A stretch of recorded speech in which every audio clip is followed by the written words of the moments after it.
Tiniyak naman po ni Pangulong Aquino ang patuloy na rehabilitasyon ng mga lugar na matinding napinsala ng mga kalamidad. Iginit po ng Pangulo na may pondong nakalaan para dito. Kaugnay naman po nito maglilibot ang Pangulo sa ilang lugar sa Eastern Visayas, Bohol, Cebu at Zamboanga City sa susunod na linggo. Narito ang report ni Rocky Ignacio.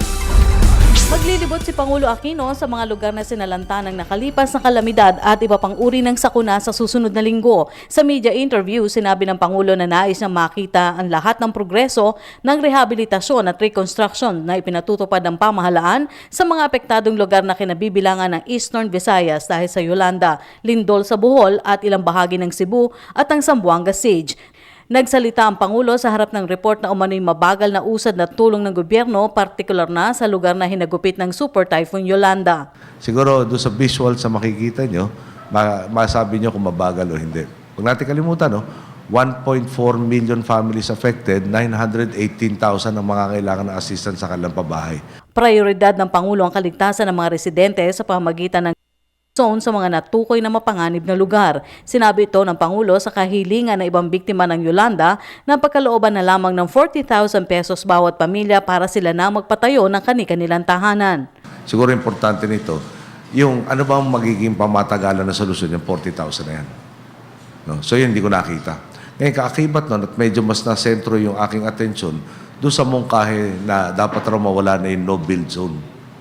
No? Ngayon, paano yung sa totoo lang, kamakailan nag-briefing ang DOST at ay pinakita yung mga areas na may panganib sa storm surge.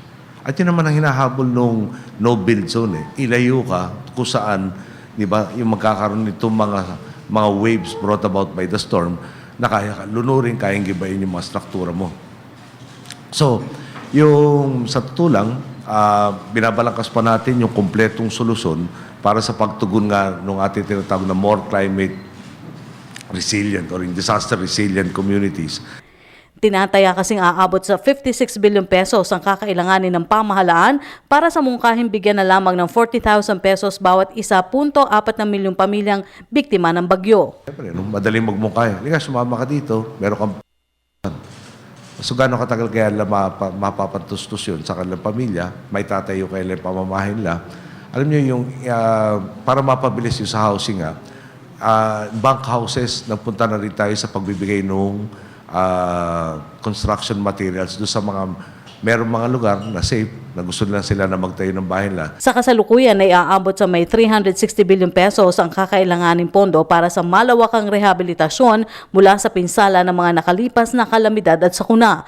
Pagtiyak pa ng Pangulo, tutugunan ng pamahalaan ng pangangailangan ng mga biktima. Atin, kung may petisyon na umabot, wala pa sa aking mesa sa araw na to, harapin natin at tugunan natin ang bawat isang mga tanong.